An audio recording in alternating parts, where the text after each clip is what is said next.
ഇന്ന് ഹെൽത്തിയും അതേപോലെ തന്നെ ടേസ്റ്റി ആയിട്ടുള്ള ഒരു അടിപൊളി ഉപ്മാ റെസിപ്പി നോക്കാം. അതിനായിട്ട് 1/2 കപ്പ് നുറുക്ക് ഗോതമ്പ് നന്നായിട്ടൊന്ന് കഴുകിയിട്ട് കുറച്ച് വെള്ളം ഒഴിച്ച് മാറ്റി വെക്കാം. ഇനി പാനിലേക്ക് 1 ടീസ്പൂൺ വെളിച്ചെണ്ണ ഒഴിച്ചു കൊടുക്കുക. ഇതിലേക്ക് 2 മുട്ടയിലേക്ക് കുറച്ച് ഉപ്പും 1/4 ടീസ്പൂൺ കുരുമുളക് പൊടിയും ചേർത്തിട്ട് നന്നായിട്ടൊന്ന് മിക്സ് ആക്കിയിട്ട് ഒന്ന് ചിക്കി പൊരിച്ചെടുത്തിട്ട് മാറ്റി വെക്കാം. ഇനി പാനിലേക്ക് 2 ടീസ്പൂൺ വെളിച്ചെണ്ണ ഒഴിക്കുക. 1/2 ടീസ്പൂൺ കടുക്, 1 പച്ചമുളക്, കുറച്ച് കറിവേപ്പില, 1/4 ടീസ്പൂൺ വീതം ക്യാരറ്റ്, സവാള, ക്യാപ്സിക്കം ചേർത്തിട്ട് ചെറുതായിട്ടൊന്ന് വഴറ്റാം.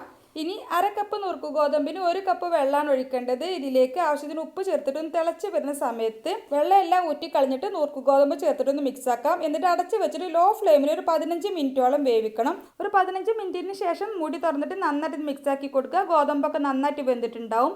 ഇനി ഇതിലേക്ക് പൊരിച്ച് വെച്ചിട്ടുള്ള മുട്ട ചേർത്ത് കൊടുത്തിട്ട് നന്നായിട്ട് ഒന്നുകൂടി ഒന്ന് മിക്സ് ആക്കിയിട്ട് 1 മിനിറ്റ് കൂടി ലോ ഫ്ലെയിമിൽ തന്നെ ഒന്ന് അടച്ച് വെക്കാം. ശേഷം മൂടി തുറന്നിട്ട് മിക്സ് ചെയ്തിട്ട് ചൂടോടെ കഴിക്കാം. അടിപൊളിയാണ്.